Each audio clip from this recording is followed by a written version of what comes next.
So guys, nakakita na ba kayo ng ibon na gabi na kung dumarating at rumoronda kahit gaano ka dilim? Ito ang mga abilidad ng mga Belgium lines guys. Ay, sino na po yan, boy? Ayun, lumipad na naman siya.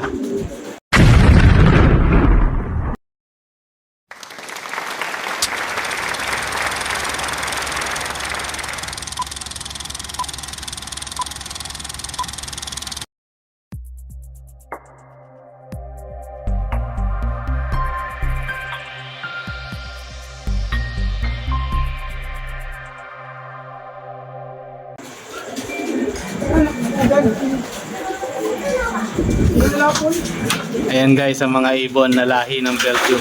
So kahit gabi ay lumilipad talaga ang mga Belgium birds guys.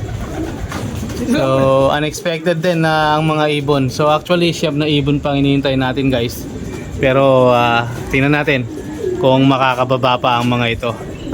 So ginabi na nga ang ating kaibigan sa kanyang pagpapakain sa kanyang mga ibon dahil sa ayaw pang bumaba. 3 oras. 3 oras ng rumoronda. Hindi ko alam anong kondisyon ang ginagawa ng ating kaibigan sa kanyang mga ibon. Pero isang sign ito guys na talagang nasa magandang kondisyon ang mga ibon. So abang-abang tayo guys. At for the meantime, syempre, magpapakain muna siya. Ito ang kagandahan ng may ilaw ang kanyang loft. Yan ang kagandahan ng may ilaw guys sa inyong loft. Kahit night feeding ka ay pwede silang kumain. So napakagandang tingnan guys ng mga ibon. Lalo't talagang magigilas silang kumain. So oras guys ay 6:19 PM. So ayan nga. At nagpapakain na ang ating kaibigan sa kanyang mga ibon. So ginabi na nga dahil sa ayaw bumaba ng mga ibon na kanyang pinagronda. So 9 pieces pa 1-3 ang iniintay niya sa kanyang mga ibon. Siyam wala. Yung mga siyam na young bird natin. So yan talaga ang lahi ng mga Belgium guys, rumoronda kahit gabi. So nandito sana ang inyong lingkod para ipakita ko sa inyo ang pagronda ng mga ibon, kaso medyo talagang napakadilim na ng paligid. Padiwala niya yung siyam. Hoy, siyam wala. Last na mo yan, yun ang red ngayon lang. Tignan nyo naman guys kung anong gano'n nakadilim ang paligid. Wala. Pero rumoronda pa rin ang mga ibon. Na nga. Pasala po alanganin niya, dapat ito. Ano oras mo nagbalikan? Alas 3. Gusto lang oras siya natin kain. Naririnig nyo guys, 3 o'clock siya nagpalipad ng ibon. So at this very moment 6:20 wala pang isa pa lang ang bumababa. At nandito nga ako na guys ay dumapo ang isang ibon pero nabigla nung kanyang nilapitan, lumipad na naman ulit. So tingnan natin kung makakauwi sila bukas ng umaga. Tingin ko guys ay dumapo na sila. Laki ng pag-ginaya ko sa kanila. So mukhang nasosobran na sa kondisyon ng mga ibon ng ating kaibigan. Dito nga pala ako ngayon sa J&H Father and Son Loft. At minomonitor ko ang kanyang mga ibon guys dahil na-excite ako sa pwedeng gawin ng mga ibon ito sa kanilang mga performance. Ayan, sa pagkain pa lang ay napakagigilas nila. So nawa ay samahan nyo ako magabang hanggang sa ilaban ng mga ibon na ito. So how could you imagine guys, 1,300 ang speed niya kanina. So malapit pa lang naman. At ang abangan natin ay ang pagdating nila sa dulo ng karera. Nawa ay magbigay sila ng katangi-tanging performance ika nga. Kaya nga tinitingnan ko ang sistema ang ginagawa ng ating kaibigan kung ito ba ang kanyang mga ibon ay talagang papalo hanggang sa dulo. Yan na, ubos na naman guys at lalagay na naman siya ng kanyang patoka. One eternity later. Time check tayo guys, 5:58 AM. So medyo madilim pa ang paligid guys at pero pwede na, carry na para lumipad ang mga ibon. So abangan natin ang mga ibon ni J&H Father and Son Loft na babalik sa kanyang loft. So siyam na ibon guys ang inaabangan natin upang malaman natin kung ano ang nangyari sa kanila At napakaganda ng conditioning na ginagawa niya, ultimo sa gabi. Yan ang advantages guys kapag may dugong Belgium ang mga ibon.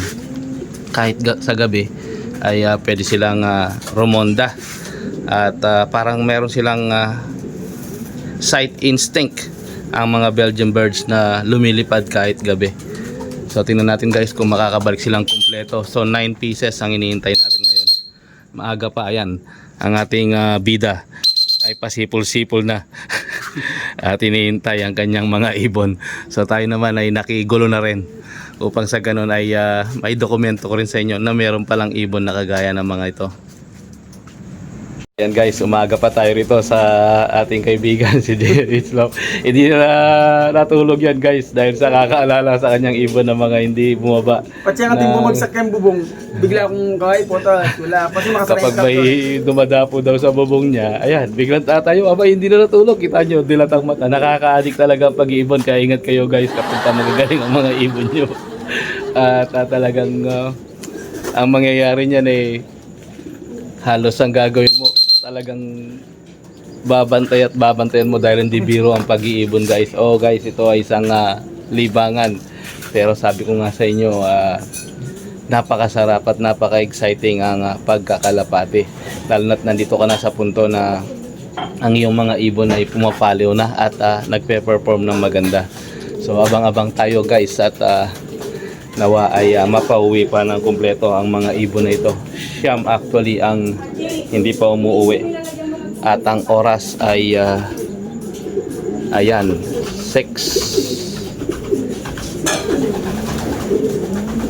6:04 in the morning. So maliwanag na rin naman ang paligid, no? So sana ay makauwi ng ligtas ang mga ibon na ito. Tayo bagong gising at binigyan ko talaga ng pagkakataon na gumising ako ng maaga upang sa ganun ay may dokumento natin ang mga ibon ni Father and Son JNH Love, upang sa ganun ay makita rin natin ang mga ibon ito kung sila ba ay may instinct of survival o kasi kapag lumipas ang maghapon ngayon at hindi umuwi ang mga ibon, isang delikadong pagkakataon para sa atin bilang isang punchers na mawalan tayo ng mga nakalaban na mga ibon. So abang-abang tayo guys kung ano ang kaganapan na pwedeng mangyari sa mga pagkakataong ito. So ayan ang kanyang mga ibon na kung natatandaan niyo guys, ang loft na ito ay kung ginawa niya ng ganito noon pa lang ay recognize na ang Father and JNH Father and Son Tandem Loft na alam niyo po ba na kung nakauwi lang ang kanyang ibon back then nung karera na yon ay kahit isa lang sa tatlong live niya ay makikihati na siya guys sa papremyo na 200k. So dalawa lang ang nakahati noon. Sayang, kahit isa lang sana sa mga ibon niya ang nag-clock that time ay makikihati na siya sa 200k sa live bird sa mga superset. Sayang. Sabi ko nga sa inyo guys, napakahalaga ng may mga box perch at may kanya-kanyang pahingahan ang mga ibon, lalo na nakalaban sila sa karera. So anti-stress din po yun guys upang sa ganun ang ating mga ibon ay makapag-relax ng maigi. So ayan, guys, abang-abang pa tayo guys at medyo na-late pa yata sila ng paggising ang mga ibon na to. At ang oras 6:14 AM guys. So wala pa rin dumarating sa mga ibon, medyo maliwanag ng paligid. Guys, sa tingin ko ito na ang isa sa mga ibon guys na hinihintay natin, galing sila ng target. So tingnan natin guys sa kanyang ibon. At mukhang ito na isa na sa mga ibon. Ayan pa, isa pa, may nakikita na ako lumilipad. Ayan. Itong brown. So ito rin yata yung dumapo kagabi guys na nawala, na umalis din ulit. Napaka intimate at napaka talagang suspense thriller ang nangyayari kapag ganito ang mga ibon mo, lalo't nakalaban ng derby ay nawawala at hindi umuwi. Ayan guys, nakikita nyo ang kanyang ibon. Umiikot na ang isa. So ayan na guys, at ayan na ang blue bar na isa. Nagpa-flight na siya guys at dalawa na sila. Ayan na, unti-unti na yan guys. Sinabi ko nga kapag lumipad ng isa, sasabay-sabay na yung mga yan. Doon na lang Kuya Bin. At ayan na. So napaka suspense ang mga nangyayari kapag ganito ang mga ibon mo ay nawawala. Doon na lang. So ayan na. Umiikot pa rin, hindi pa rin nagsasawa sa paglipad ang mga ibon. Ayan. Nakikita nyo naman guys at unti-unti na silang lumalabas. Ayan na, 3 na nga sila. So yan ang kanyang limberan guys at nakaka-suspense. Ika nga. Ang galong lapo. Kita mo guys, akala mo mga hindi sila talaga pagod. So nagmagdamag yan sa labas at nagabang tayo kagabi. Ngunit inabot tayo ng siyam-siyam. Ayan, 3 silang lumilipad guys. So meron pang 6 na nawa ay makita na rin ang kanilang mga kasama na lumilipad. Ayan na. So ayan.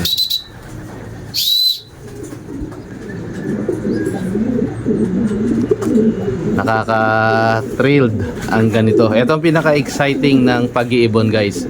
May encounter mo talaga ang mga bagay na ito. Pero you need to be prepared, di ka nga. Mabilungan lapo rin ha. Ayan ang sinasabi ko sa sobrang kondisyon ng mga ibon.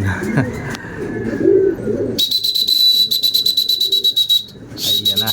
Ayan na. So hindi pa sila masyadong ano. Ito nang guys ang disadvantages kapag ang kulungan ay medyo napapalibutan ng mga matataas na bubong.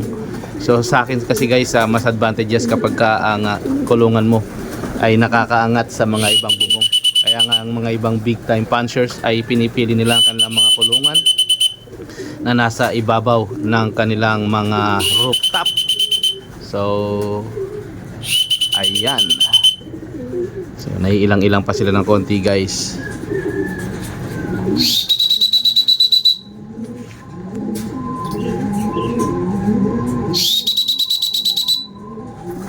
So 3 pa lang yan guys at wala pa ang kanilang mga ibang kasama. Mukhang tinatamad pa lumipad kung saan man sila dumapo. Ayan.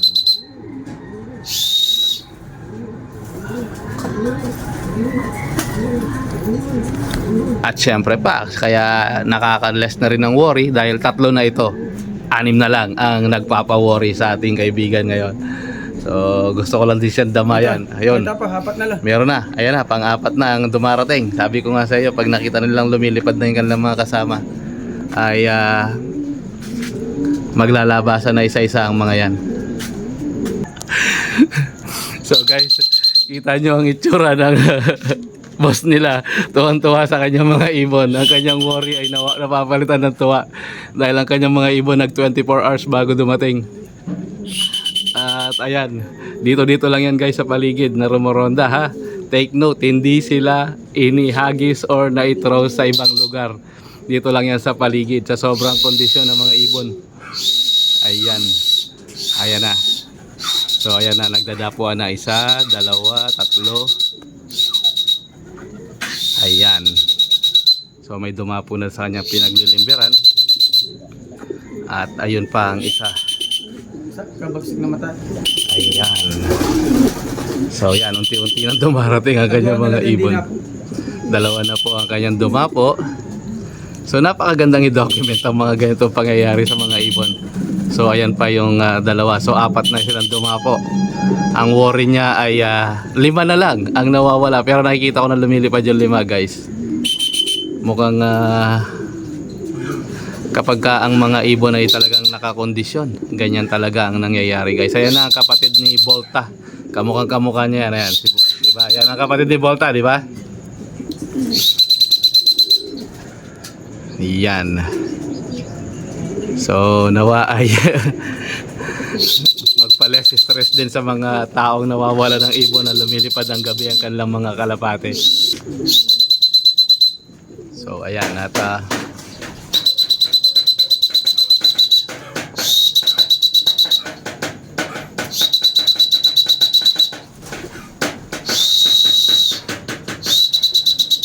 ayan. So ayan na nga, at unti-unti nang umuwi ang kanyang mga ibon. At unti-unti na silang pumapasok. So 4 ang bumalik ngayon. So see to it na yung 5 ay makauwi pa rin ng ligtas dito sa kanyang baratang kulungan.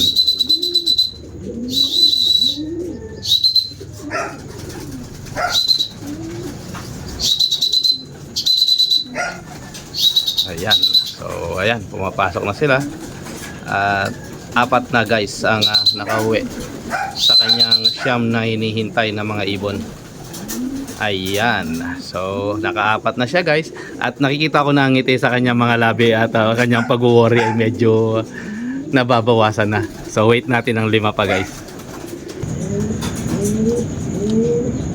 So ayan guys, at medyo binigyan ng recovery session ang mga ibon, nakadarating lang. Ang galing ng technique niya guys sa pagkuha sa mga ibon. You don't need to go inside the cage. So sila mismo ang lalapit kapag sanay na sanay ang yung mga ibon. Ayan. So yan ang routine na ginagawa ng ating kaibigan sa kanyang mga ibon, upang sa ganun ay nakakondisyon talaga. So napakahalaga kasi guys sa isang puncher ng yung mga ibon ay natututukan mo, upang sa ganun ay nakikita mo kung ano ang kondisyon na meron sila. At yan ang sikreto ng isang malupit na puncher. At yan ang dahilan din upang tayo ay manalo or magkaroon ng pagkakataong manalo sa ating pagsali-sali sa mga karera ng kalapate. So take note guys ito ay isang sports at nasa iyo yan guys kung gagawin yung gambling talaga ang paglalaro ng kalapate. So you just need to enjoy everything here guys. Here. So may puti sa yan, may dumapo na naman na isa guys sa kanyang mga ibon. So medyo ang pagpapasaway ng mga ibon niya ay nababawasan ang kanyang stress ngayon dahil dumapo na ulit ang isa pa.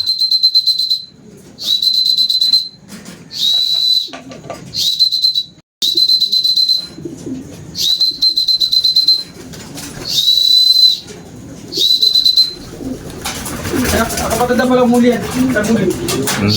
Ayan na guys.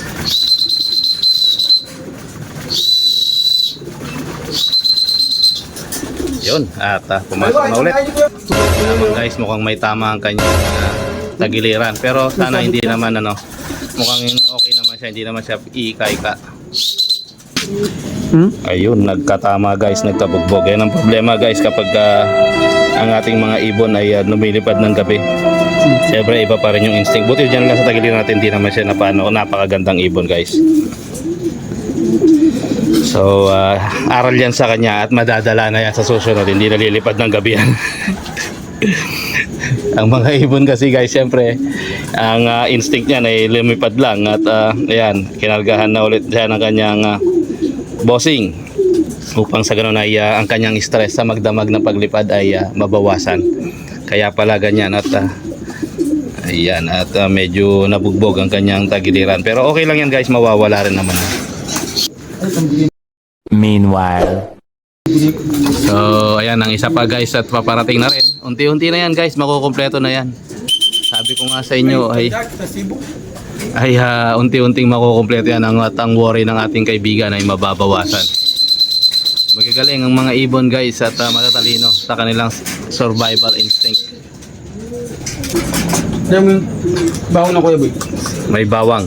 Yan ang may kasamang herbiotic guys. Kapag kayo ay mag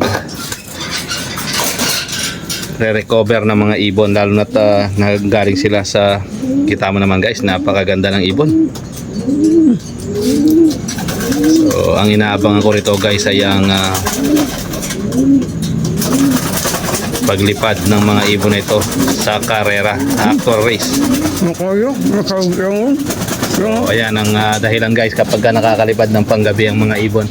Siyempre sabi ko nga sa inyo, nawa ay makasurvive lahat ang ibon kapag kagabi, dahil hindi nila halos nakikita ang kanilang nililiparan, pero dahil nga sa lahi nila, sa bloodline na nananalaytay sa ng dugo, so may instinct talaga sila nakakalipad ng gabi. Siyempre hindi sila nasanay. So ayan na nga, at medyo nagkaroon ng problema ang dalawang ibon, no? Yung isa sumalto at nagkatama sa tagiliran, at yung isa naman ay may nakuha sa kanyang mata sa kanyang paglipad-lipad sa gabi. So mukhang inakay ito guys na dumating ngayon. At may nakita pa yata siya lumipad. Mukhang sasabay pa yata siya. Ayan guys, at kita nyo naman ang kanyang pagdapo ay alanganin pa talaga. At ayun, lumipad pa rin siya.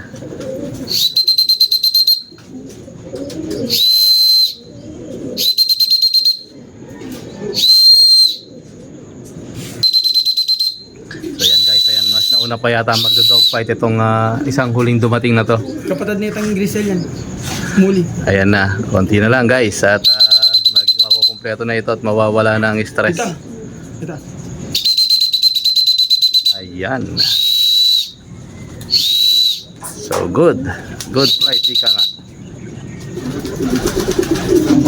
Ayan. So nakikita ko na ng unti-unti. Kita nyo naman guys sa kanilang mga nilipad na akala mo yung mga stress na stress dahil magdamag silang nasa labas.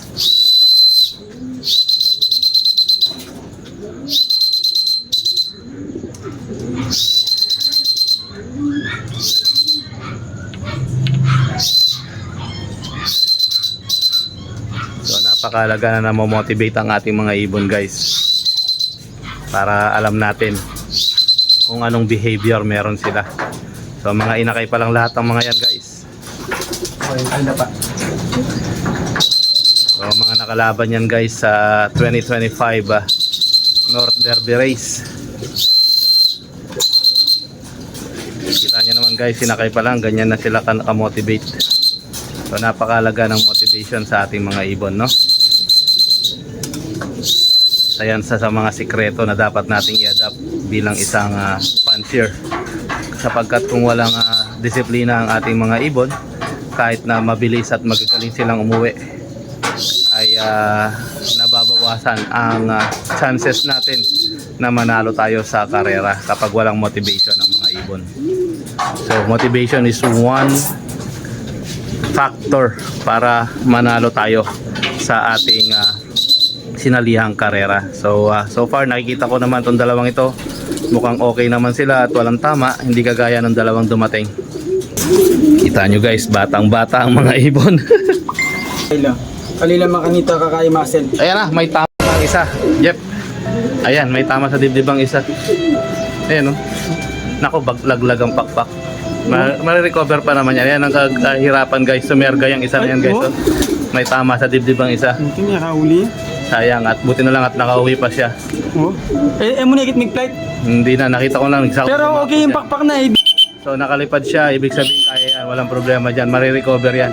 Yan lang ang problema kapag gabi na lumilipad ang mga ibon guys. Yan, sumerga ang isa. May tama sa dibdib. May tama din. So, hoping na makaka-recover pa naman yan. So, isa na nga lang ang iniintay ng ating kaibigan dito.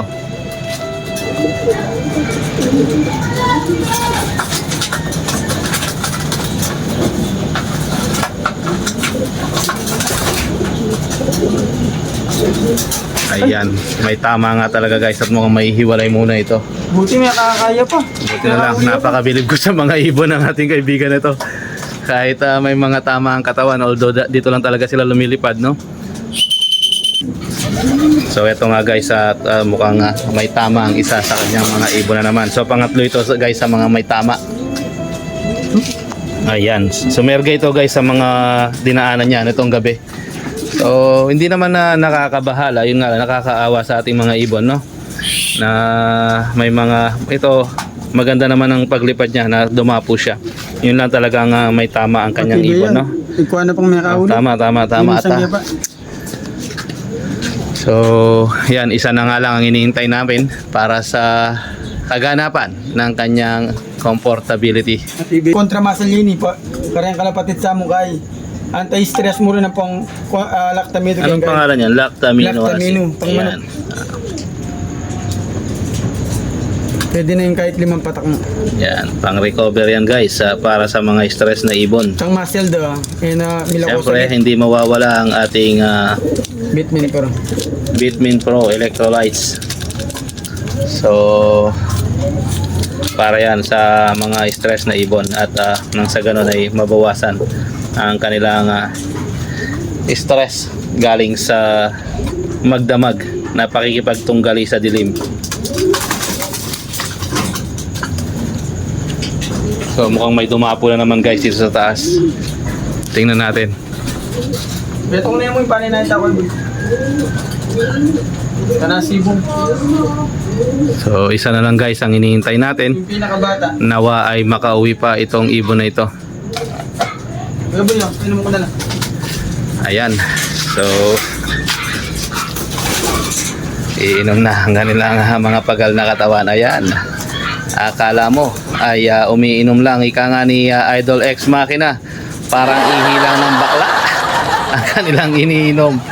Ayan, ang tubig ng baterya nga ay may pinaghalong mga vitamin minerals pang sa ganun sa fast recovery ng ating mga ibon. Ako muna pa ng kanya. So i-rest niya muna yan mga ilang oras para bago sila kumain dahil stress nga ang kanilang pagal na katawan. Ayan. So ito yung may tama guys sa kanyang katawan. Wow, sana walang butas. Ay, thank you Lord at wala naman butas ang ating ibon. Mukhang nagasgasan lang talaga. Pero matibay ang ibon guys. Napakatindi ng ibon na ito. Dala. So guys, nawala na ng stress ang ating kaibigan at tingnan mo naman ang ngiti sa kanyang labi. Ngiti ng tagumpay. May lalaban pa tayo na next year, 2025. Akala niya ay mauubos na ang kanyang makalalaban sa 2025. So yan na nga guys at nagbibilib din ako sa mga ibon niya although masyadong makasula po, ikuha na pang minuli. Okay. Kita nyo guys na ang mga ibon no. Although may mga tama yung tatlo, siyempre gabi kasi sila lumipad. So hindi natin may iwasan. Kaya nga pinagdarasal namin na sana nga ay walang mangyaring masama sa mga ibon. Although may mga umuwi talagang may tama dahil sa gabi na silang lumipad. So yun lamang guys ang inyong lingkod. Guys, bago tayo umalis at naparating pa natin ang nag-iisang huling ibon na pinadarating natin. Ayan guys, at lumilipad-lipad pa ang pinakabata sa lahat ng grupo na halos umiiyak-iyak pa yan guys. Pero siya ay nakauwi. So ayun lamang guys at God bless po sa ating lahat.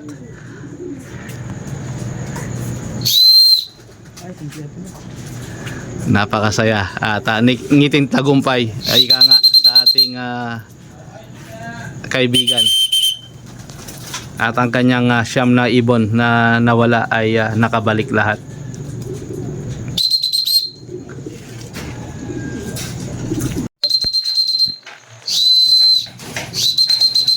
Yan ang pinakabatang bata sa kanyang mga ibon na dumating. Kita niyo naman at talagang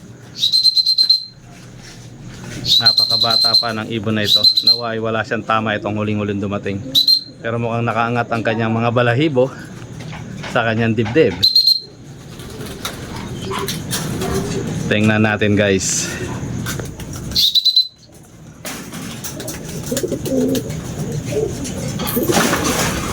Ayos. Batang bata guys.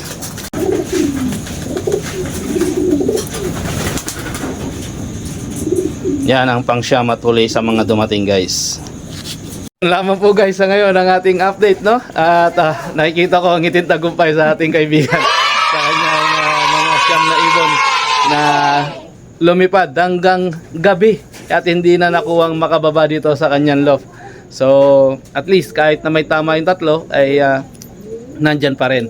So maraming salamat ulit guys sa inyong pagtangkilik sa ating mga videos. Bye for now. So ito ang inyong lingkod, The Finest World, nag-update para sa ating mga kalapatids out there na nagbibigay sa inyo ng aliw sa mga video na ating ina-update araw-araw. So lagi lang natin piliin maging masaya sa lahat ng pagkakataon at higit sa lahat, gawin nating sentro si Lord sa buhay ng bawat isa. So yun lamang guys at maraming salamat sa muling pagtangkilik sa aking mga upload videos. At God bless po sa lahat. Shoutout sa ating mga kalapatids out there na walang sawang sumusuporta sa inyong lingkod, The Finest World. Bye for now and God bless!